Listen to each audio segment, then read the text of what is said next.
Coming up, a former Ipswich Council executive and more recently councillor with Scenic Rim speaks out about why he resigned last month and the negative impact the Office of Independent Assessor is having on the ability for councillors to be councillors. Derek Swanborough joins the show. It's Sunday, March 5, 2023, and I'm Alan Roebuck. Welcome to Ipswich Today, which acknowledges the traditional custodians of the land on which it is produced and pays respects to elders past, present and emerging. This podcast is supported by Kinetics, people-powered web hosting trusted by Australian businesses since 1999. Derek Swanborough is no stranger to local government, both as a senior executive at 6 councils and 2 terms as a councillor with Scenic Rim Regional Council.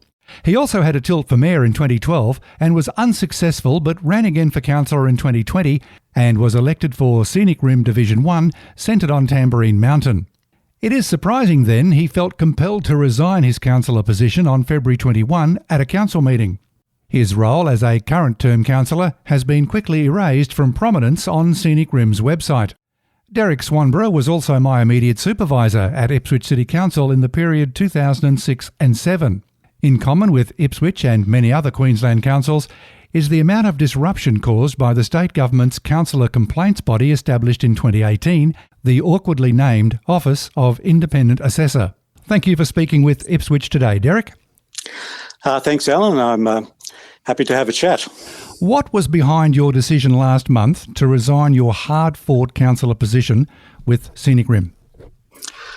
Well, Alan, my resignation is directly related to the litany of complaints probably unjustly lodged against me to the Office of Independent Assessor, which is approximately 70 in the last 3 years, including 2 just before Christmas, one as recently as January 27th, and there was actually one just the day I resigned. So, yeah, they kept on coming.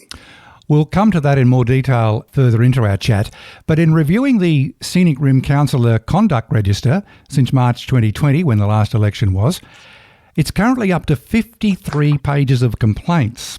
Now, yes. Interestingly enough, the first complaint listed on August 2020 is about yourself. So what I read out of that is, it seems that councillors were kind of getting on with each other in a professional manner in the first few months, and then the wheels fell off. What changed? Look, I think, Alan, it was the revelation to me about the way business was being conducted at the council. I was completely shocked, as you have correctly said in your introduction. You know, I've been in local government now for 43 years and I've worked in 6 different councils. And when I saw the way that transparency did not exist in the Scenic Rim Council, I lodged a series of complaints with the Ombudsman, the Department of Local Government and the OIA concerning the illegal meeting processes that were occurring, whereby all the deliberative processes and the decisions, except for the voting, were being done outside of public and media scrutiny. Many thought the new complaints mechanism that was created in 2018, I'm talking about the OIA, the intent was for the public to use it, but it appears mostly councillor against councillor. Is that a fair assessment of what's happening? Well, that's actually a very true assessment. I think in the OIA inquiry recently, the revelation from the OIA was that 50% of all their complaints are now generated internally from within councils against councillor, which is a shocking indictment of the failure of the process in my view. You mentioned you had about 70 complaints, I think. How many have been dismissed? I think there's probably well over 60 complaints have been dismissed at this point in time, and there's still 10 or so, maybe, I think there could be even more than that. I think it's crept up with those latest ones that I've mentioned, up to the 74, 75 mark. And I know that the OIA have threatened and advised me that they're sending some off to the tribunal for consideration. I mean, some of these go back to April 2020, would you believe? So that in itself is just a wrong process, that someone can be accused 3 years ago about something and still, has to go and defend themselves against a complaint that's 3 years old. It's almost impossible to remember everything that happened, possible to remember the environment at the time, the reasons behind, why things happened, etc., etc. So it's completely against natural justice to be put in that situation. I thought the situation in Ipswich was bad enough with councillors complaining against each other. So basically the OIA has enabled councillors to snitch on other councillors with very few genuine complaints coming from residents. That's exactly right. And I know my residents on Tamborine Mountain who are very, very unhappy that I've had to resign this way. They're telling me it's an assault on democracy. They're telling me that it's a process that's an assault on them personally, because they voted for me, and what they've done to me, they've done to my constituents. And so, but yes, the dobbing culture that exists under legislation is something that I've always been critical of the OIA. Anonymous people can make frivolous and vexatious complaints, and they're not, in my view, being picked up by the OIA. You mentioned you picked up some of the processes in council meetings and meetings behind the scenes. So I'm reading from that you were trying to make things more open and transparent, but other councillors weren't happy with that approach.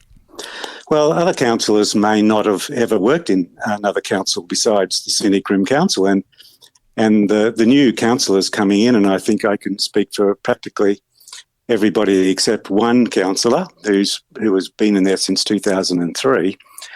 All the others have just come in and have sat under the same flawed process and probably think that's normal. So it was very difficult to convince them that wasn't normal. And from my experience and my complaint to the department and the OIA and the Ombudsman, was that they were conducting committee meetings, committees of the whole, and these committees were going for a day and a half, so say 12 hours at a time, where everything that was going to end up going to an ordinary meeting a week later, it was all dealt with in these confidential briefings. So the media couldn't listen, the public couldn't listen, and obviously without that transparency and accountability, poor decisions are being made. And I found that it was impossible for me to influence my councillors against a culture that took resources from Tamborine Mountain and used them everywhere else in the Scenic Rim. In more recent months, the state government appointed, and correct me if I'm wrong here, an advisor to Scenic Rim to make sure things are on the up and up.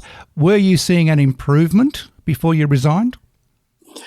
Well, I've got to be honest here. No, I wasn't seeing that. And if I felt that a difference was going to be made, I might have decided to tough it out and fight some of these complaints that are coming up with large penalties.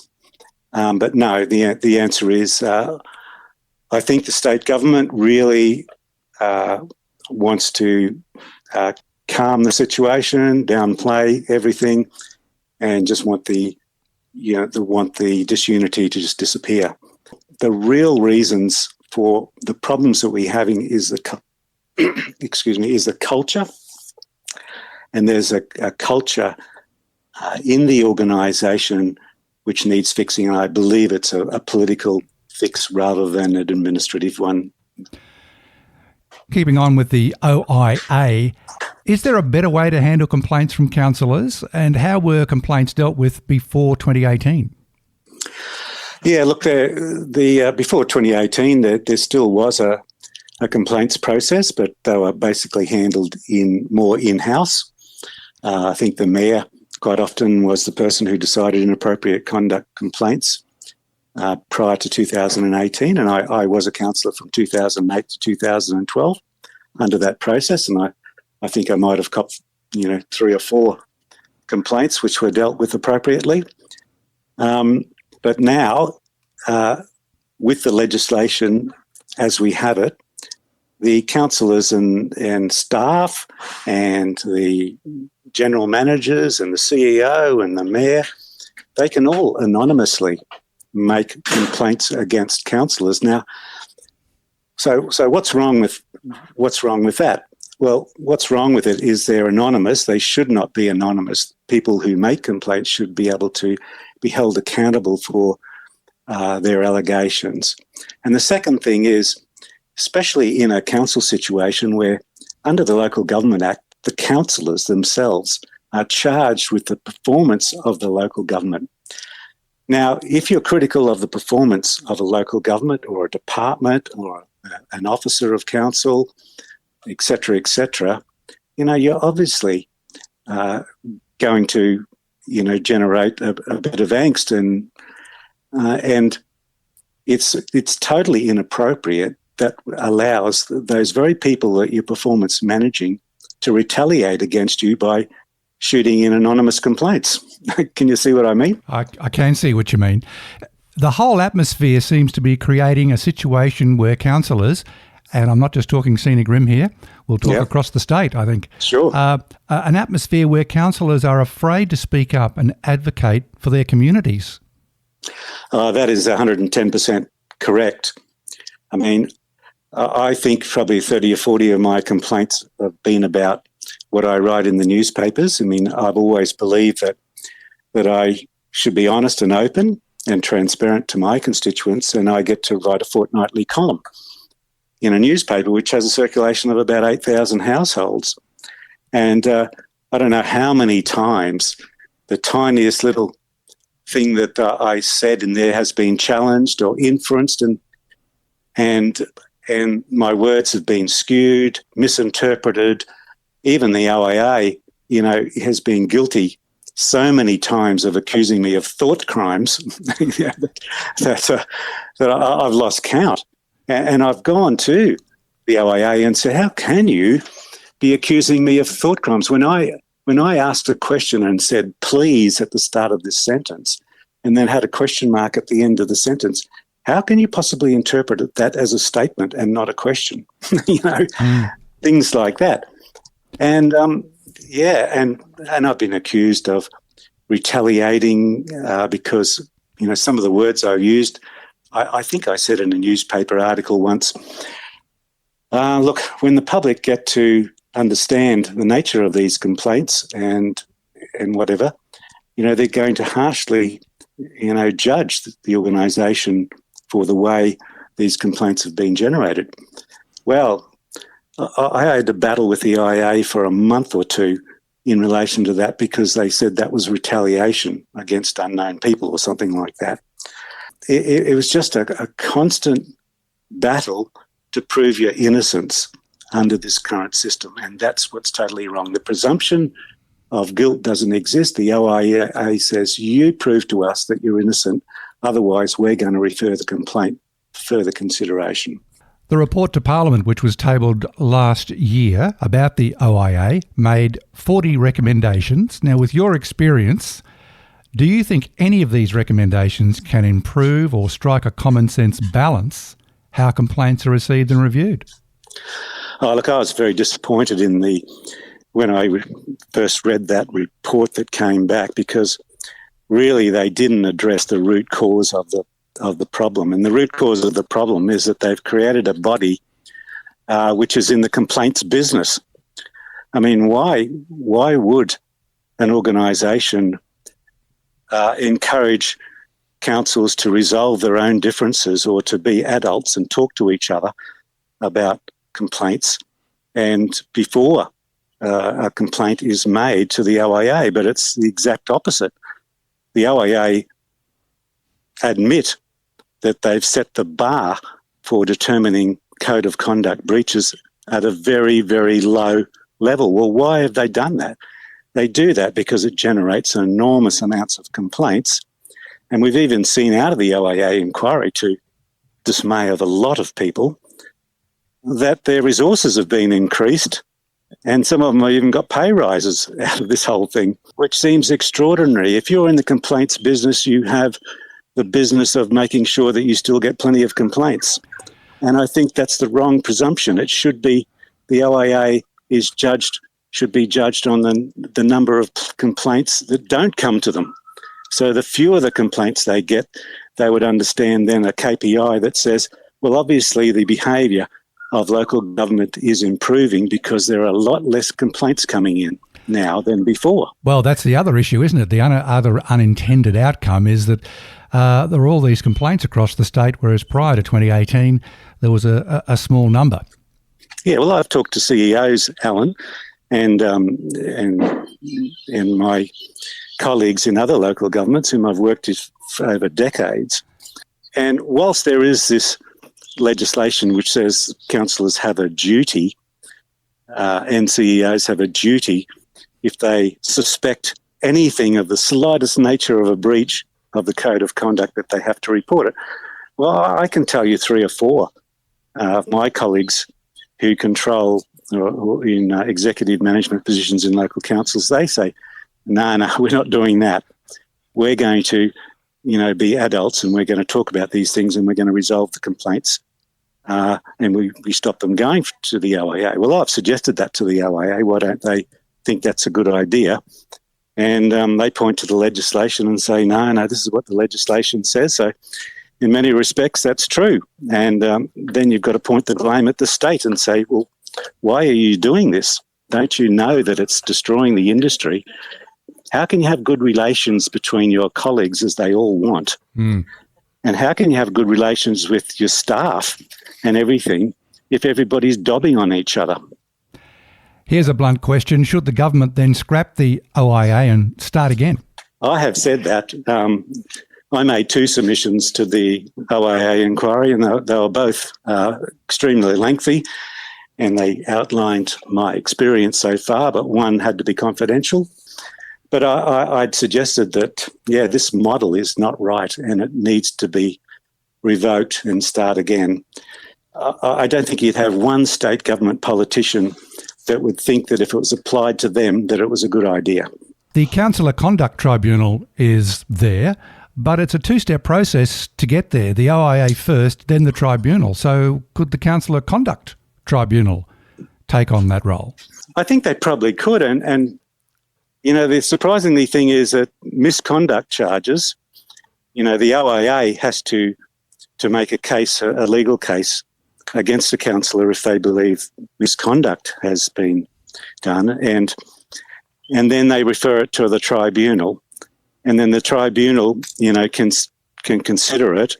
And then if you don't like the decision of the tribunal, you can escalate it on for review or appeal, to QCAT. And then if they're going to take drastic action, the QCAT decision can be appealed to the Magistrates Court. And so there is a proper legal process through the tribunal. But what we found and what I found and what I complained about is that the legislation is flawed at the moment in that it says this little line there that a penalty for inappropriate conduct, which could be, you sent an email and you didn't use polite language or something like that. It can be sent to an investigator who will spend $5,000 investigating it, interviewing all the people in the room, et cetera, et cetera. Now, if you're found guilty of inappropriate conduct, the legislation says that the council can fine you for the costs of the investigation. Now, that cost, from my experience in the Scenic Rim, is on average of about $4,000 for every complaint. So the councillors themselves can decide if they want to be, they want to retaliate against you. They can say, well, yeah, you're guilty of that, cough up $4,000. Now, in I think it was the December meeting of council, they had 5 complaints lodged against me, all investigated by external investigators, and most of them recommended $4,000 fines, which were the cost of their investigations, against me. So for 4 of those, one was that I wasn't guilty, and I think this is all on a council agenda, so it's all public information. So there were 4 that they recommended I pay the costs. Now, that would have amounted to $20,000 worth of fines from the council if it had gone ahead, and I would have absolutely no appeal rights in that situation. Well, it begs the question, who would want to be a councillor? Look, I even said that in my press release when I resigned. People need to know what they're getting into. But it comes back to the culture of the organisation. And I think it comes back to honesty as well. I found from my own personal experience that many of the complaints that were lodged against me, and you can see with nearly 60 dismissed complaints, honesty is the casualty of the OIA process. If they want to retaliate against you, if they don't like what you're saying, if they don't like that you're trying to reform an organisation, if they don't like that you want to keep the rates down or improve customer service, then they have a tool where they can punish you. And the OIA, which is supposed to be the prosecutor of the complaints system in local government, becomes the persecutor by the process. So what's next for you now that you've resigned? Oh, look, I'm not going away. I've lived on Tambourine Mountain for, I think, 37 years now, and I won't be going anywhere. I'll be interested in, and still interested in the politics, and whoever is my replacement, I'll put my hand up and say, you can always call me and get some advice, background information, whatever. I can't get involved in sharing knowledge anymore that I obtain confidentially, but I certainly can use my experience and history and local knowledge to assist whoever is the replacement for Tambourine Mountain. So other than that, Alan, I'll be playing golf and doing a bit more gardening and getting more of a suntan. I'm going to do that as well. Derek Swanborough, really appreciate the time you've taken, and thank you very much for speaking with Ipswich Today. And much appreciated, Alan, and keep up the good work, and really appreciated the time we did work together those days back at Ipswich, and it leaves me with many fond memories. All the best, Derek. Okay, thank you. Bye-bye.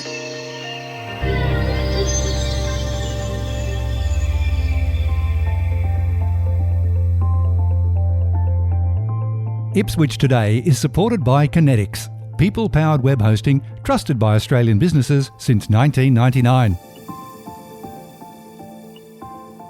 This podcast is also listener-supported. Please make a once-only gift or regular donation to help keep it online. Just go to ipswichtoday.com.au and click the donate button on the homepage to make a payment through PayPal. Follow and stream this podcast from your favourite app, including iHeartRadio and Amazon Music, or play Ipswich Today on smart speakers. Music is supplied by Purple Planet Music. This is Alan Roebuck. Thank you for listening.